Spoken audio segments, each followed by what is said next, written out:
एक अंगद जी नाम के महापुरुष हुए हैं, बहुत बड़े भक्त हुए हैं। उनका भतीजा राजा था। उनको बिल्कुल किसी साधु महात्मा भक्ति भगवान कोई मतलब नहीं, 100 का 100%। अब उनका जब ब्याह हुआ तो उनकी पत्नी बहुत ही सुशील और गुरु किए हुए और रात दिन भजन में लगने वाली। देखो भाग्य की बात देखो, जब उस घर में आई तो कहीं ठाकुर सेवा नहीं, कहीं कोई भगवान नाम नहीं, कोई बिल्कुल विलासितापूर्ण जैसे राजाओं के होते हैं। बहुत प्रवीण थे। उन्होंने बाहरी कुछ भी भक्ति का वहां कुछ नहीं किया, अंदर ही अंदर भगवान का चिंतन करते हैं। अब रोज संतों की सेवा उनके घर में होती थी, राजकुमारी थी, और उनके गुरुजी कभी कभी मिलने आया करते थे कृपा करके। तो एक दिन उन्होंने एक अपने निजी दासी से पत्र लिखकर अपने मायके भेजा, एक बार गुरुजी के दर्शन हो जाएं। पर हमारे पति बिल्कुल नास्तिक है, बहुत संभाल करके दासी से कहा जब वो ना हो तब उनको लाना।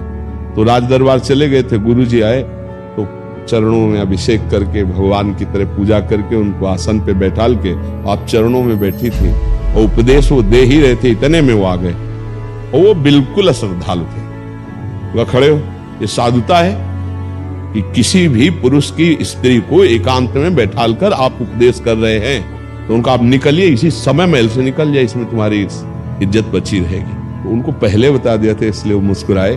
तो कहा बेटी धैर्य पूर्वक रहना, ये तुम्हारे धर्म की परीक्षा है, और उठे और चल। ये बर्दाश्त नहीं हुआ उनकी पत्नी को। उनका मैं आपसे कुछ कह तो नहीं सकती, लेकिन आज से ना अन्न ना जल और ना आंख खोलकर आपकी तरफ देखूंगे, आप चाहे मार डालोगे। आपने मेरे गुरु का मेरे सामने अपमान किया, अब मैं जीऊंगी नहीं।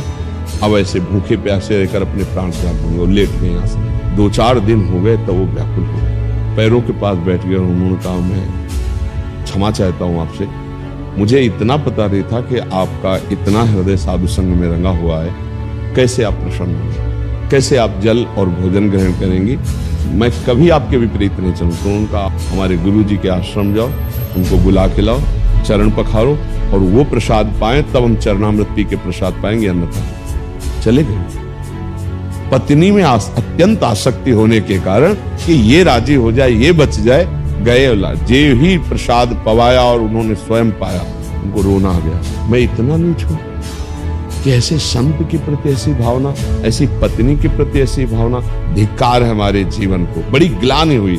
पत्नी से कहा घर में ठाकुर विराजमान करो, हम दोनों मिलकर सेवा किया करेंगे और अतरे दिन संत सेवा करवाएंगे। अरे इतने महाभागवत हो गए वो कि बिना भोग लगाए ठाकुर जी का कुछ पाते नहीं थे। तो हमें लगता है कि यदि हमारी भक्ति शुद्ध है तो परिवर्तन तो परिवार का निश्चित हो जाएगा, आज नहीं तो कल।